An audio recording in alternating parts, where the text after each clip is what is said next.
Anak-anak, apa itu iman? Seorang reformator bernama John Calvin mengatakan bahwa Allah menaruh benih beragama dalam hati semua manusia. Sehingga setiap manusia punya satu kebutuhan untuk menyembah Allah.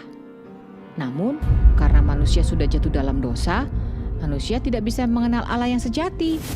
Sehingga sebagian orang berpikir kalau menyembah Allah itu seperti menyembah dewa-dewa, berhala-berhala yang memberi berkat, yang memberikan kekayaan, yang memberikan makanan.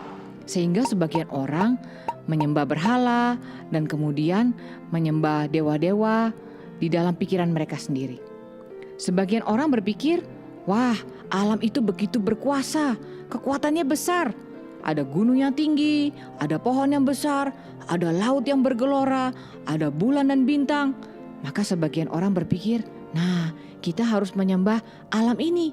Karena kalau tidak, kalau alam mengamuk, wah, terjadi kekacauan yang besar. Tapi ada juga sebagian orang yang berpikir, wah, kita sudah maju, kita sudah memiliki ilmu pengetahuan. Sepertinya tidak perlu beragama, tidak perlu menyembah Allah, karena segala sesuatu bisa kita jelaskan. Ada juga yang berpikir, oh, kita kalau menyembah Allah, kita harus memberikan segala sesuatu yang baik. Kita harus menumpuk pahala, menumpuk perbuatan baik, menumpuk kesucian. Sehingga kalau seperti ini, Allah akan senang dan menerima kita. Nah, banyak sekali ya pikiran-pikiran tentang apa itu beragama dan apa itu beriman. Jadi, bagaimana? Apa itu iman? Apakah kita orang berdosa masih bisa punya iman yang sejati? Karena hanya iman yang sejatilah yang menuntun manusia mengenal Allah yang sejati. Seorang tokoh reformator bernama Martin Luther mengatakan iman yang sejati adalah menerima penerimaan Allah.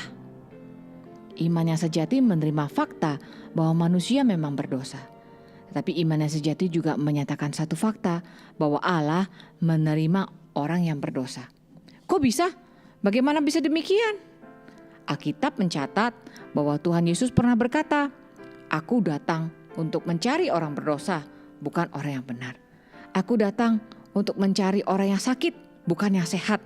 Karena orang sehat tidak memerlukan tabib." Iman sejati bukan diusahakan oleh manusia, bukan karena kita sudah baik terlebih dahulu baru dikasih iman. Tetapi iman yang sejati ternyata diberikan oleh Tuhan. Iman yang sejati dianugerahkan oleh Allah. Itu bukan hasil usaha kita. Sehingga tidak ada yang bisa membanggakan dirinya menjadi orang beriman karena baik. Nah, mari kita baca sama-sama di dalam Efesus 2 ayat 8 sampai 9. Efesus 2 ayat 8 dan 9. Sebab karena kasih karunia kamu diselamatkan oleh iman. Itu bukan hasil usahamu, tetapi pemberian Allah. Itu bukan hasil pekerjaanmu. Jangan ada orang yang memegahkan diri. Iman sejati mengajarkan kepada kita bahwa kita adalah orang berdosa. Kita sadar kita orang berdosa yang tidak bisa menghasilkan kebaikan apapun, tidak bisa membawa kebaikan, kesucian, kesalehan apapun untuk bisa diterima Allah. Maka Allah menganugerahkan iman yang sejati itu untuk datang kepadanya. Kita memerlukan penerimaan dan pengampunan Allah. Kita memerlukan juru selamat. Tuhan Yesus mencari kita orang yang berdosa untuk ditebus, untuk diampuni, untuk diselamatkan, untuk dipulihkan. Sehingga melalui iman kita diselamatkan. Diselamatkan dari apa? Diselamatkan dari kuasa dosa. Lalu setelah kita diselamatkan untuk apa? Nah, setelah kita diselamatkan, kita tahu kita adalah milik Allah yang sudah diampuni dosanya. Allah mau kita mengerjakan pekerjaan baik yang Allah persiapkan sebelumnya. Sehingga iman Kristen mengajarkan kepada kita bahwa Allah memberikan iman terlebih dahulu, baru kita bisa datang kepada Allah. Allah memberikan iman terlebih dahulu, baru kita bisa berbuat baik.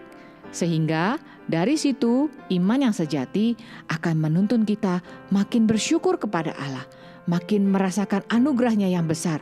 Dan dari situ kita makin mencintai Allah karena Allah kita sudah menganugerahkan hadiah yang terbesar, yaitu iman untuk mengenal Dia.